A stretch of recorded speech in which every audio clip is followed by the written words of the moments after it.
usually bustling Miami turns into a ghost town after millions flee Hurricane Irma. The signature Art Deco hotels along Ocean Drive were all shuttered, a sullen sky yielded sheets of rain, and the elegant seaside palms swayed like elastic bands in the fierce wind.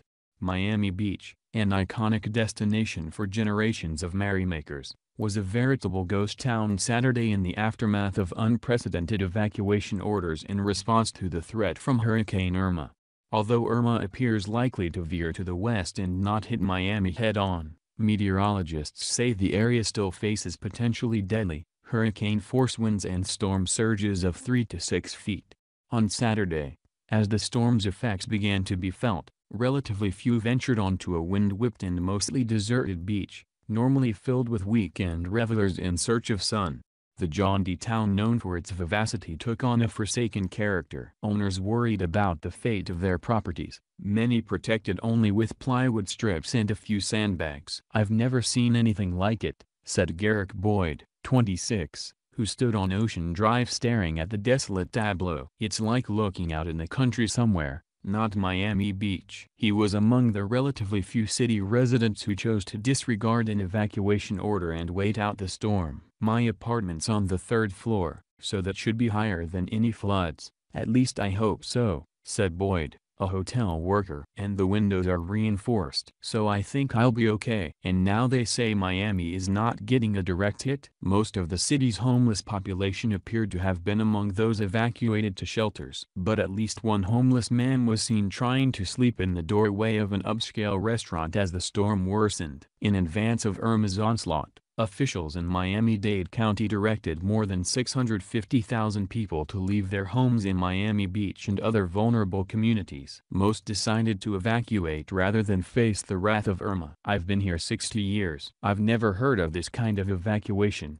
Miami-Dade Mayor Carlos Jimenez, a former Miami fire chief, told reporters last week. Throughout the state, authorities ordered the evacuation of more than 6 million people, more than a quarter of Florida's population. The storm's anticipated westward turn generated a hasty new series of evacuation orders in Tampa and elsewhere on the western side of the Florida peninsula.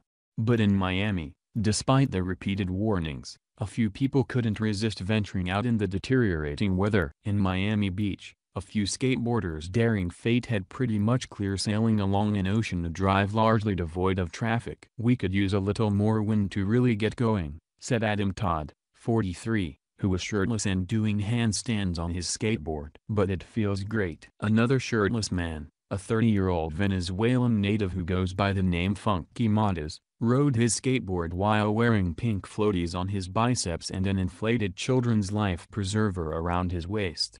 But the scene was generally gloomy as the rain and wind began to take their toll. Many wondered what would become of the town in Irma's aftermath. A plywood sheet covered the entrance to Mango's, a popular Ocean Drive night spot. Spray-painted lettering advised patrons that the place would open again once Irma went on its way. "We love Miami Beach," read the sign. "Amen." Luis Taurgo was among those astounded at the sight of the many deserted sites. "These places are normally so crowded you can't get in," said Taurgo, 47. "It's something hard to believe." Taurgo told the story of a friend who had offered to book a hotel room for him in Tampa so that he could leave the Miami area for the storm. Now, his friend is looking to get out of Tampa as Irma veers that way. "Looks like we got lucky this time in Miami," Taurgo said. "At least let's hope so." At one hotel along Ocean Drive, Enrique Pupo Cabrera was resting on an exercise mat laid out atop an outdoor bar. Yellow police taping roped the grounds of the shuttered hotel, where Pupo works as a maintenance man and security chief. "I'm here to take care of the place.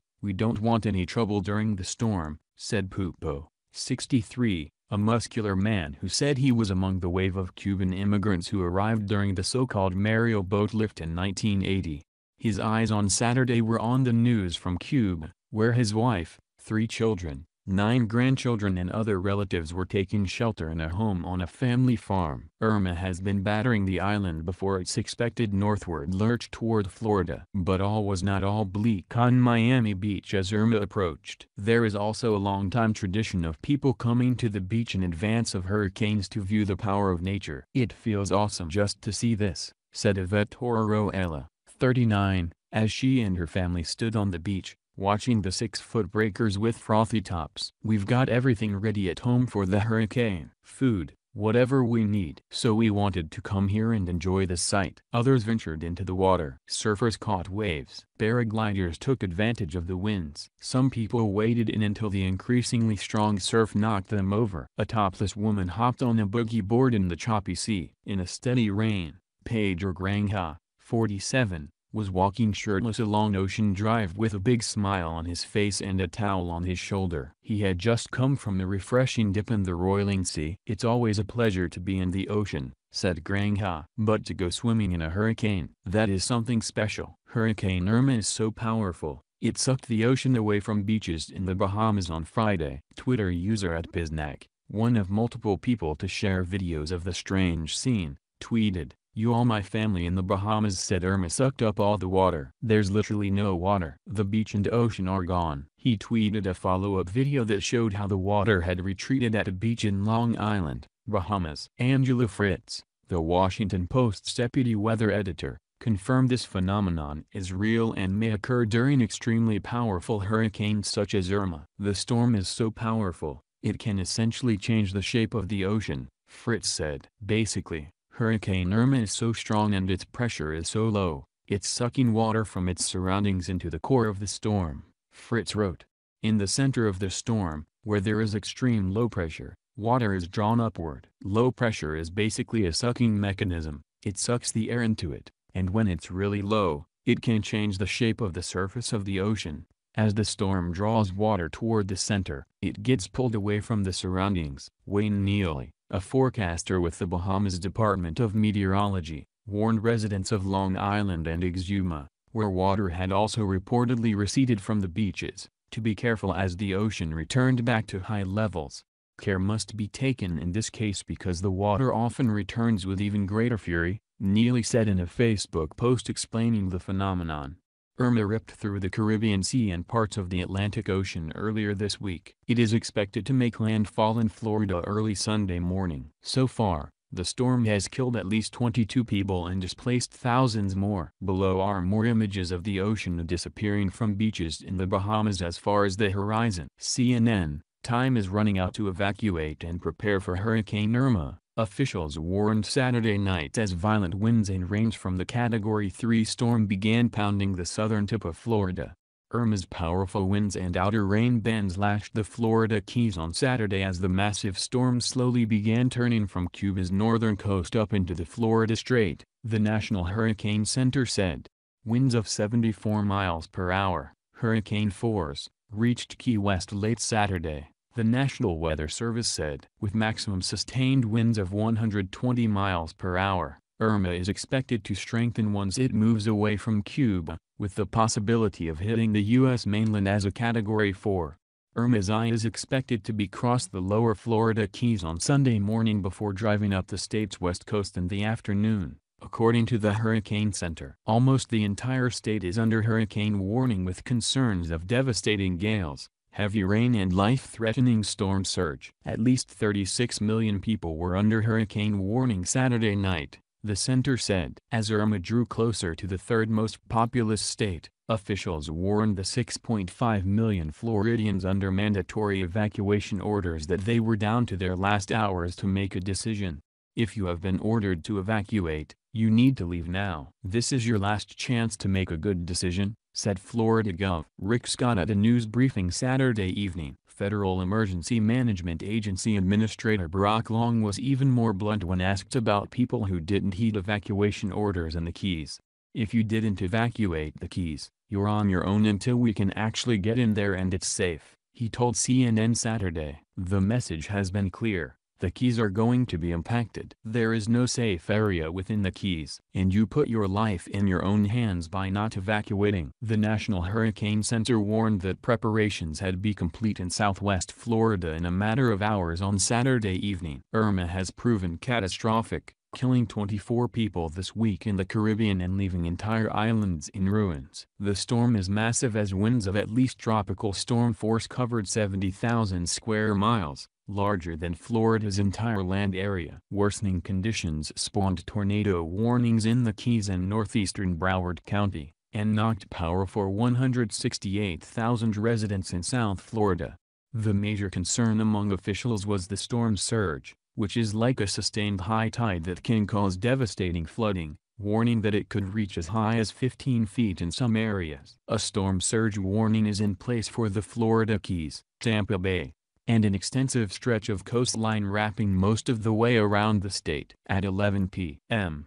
ET Saturday it was extended as far west as the Ocklawaha River. "You can't survive these storm surges," Scott told CNN Saturday evening. "You've got to get out. You've got to evacuate. This storm is coming. Once the storm's here, we can't evacuate anybody." Irma hit Cuba's Quijada de Avila province late Friday as a Category 5 hurricane before it weakened. The storm's violent gusts destroyed the instrument used to measure wind strength, Cuba's meteorological agency reported. Waves as high as 23 feet were recorded, and bigger ones remained a possibility as Irma plodded west, officials said. Here are the latest developments. Irma's center was 90 miles southeast of Key West at 11 p.m.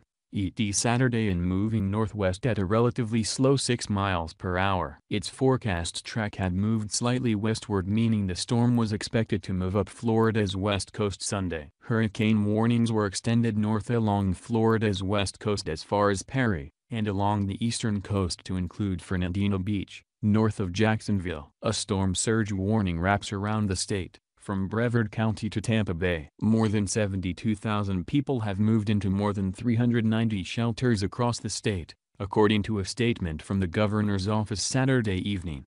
President Donald Trump tweeted that people should heed the advice of Florida's governor Saturday night. As Irma barrels toward Florida, as many as 26 million people in the Dominican Republic, Haiti and Cuba could be exposed to destructive winds and torrential rain, the Red Cross said. With 1.2 million people already battered by the storm, hurricane warnings were still in effect Saturday for parts of central Cuba. Of the 24 deaths blamed on Irma, 9 were in unspecified French territories, 1 in Barbuda, 1 in the British Overseas Territory of Anguilla, 2 in Dutch-administered St. Martin, 4 in the British Virgin Islands, 4 in the U.S. Virgin Islands and 3 in Puerto Rico. Nervous Florida waits. Florida cities such as Naples, Sarasota, and Tampa are in or near the forecast path of the storm's eye. This will be a devastating storm for Central Florida, Tampa, Fort Myers, Naples, and, all the way down to Key West, CNN meteorologist Chad Myers said Saturday afternoon.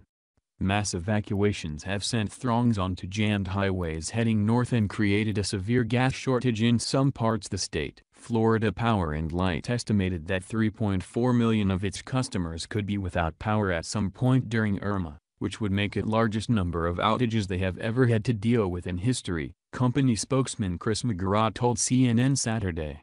"We think this could be the most challenging restoration in the history of the U.S., he said. Miami began feeling some of Irma's winds Saturday, with high-rise construction cranes sent spinning in circles. As much as 20 inches of rain was predicted through Wednesday across the Florida Peninsula and southeast Georgia, and maximum wind gusts above 100 miles per hour are expected in much of western Florida. Officials in other states also were preparing Saturday for Irma. South Carolina Gov. Henry McMaster issued a mandatory evacuation for some barrier islands, while Georgia Gov. Nathan Deal expanded the state of emergency to include 94 counties. Schools throughout Georgia, including the University of Georgia,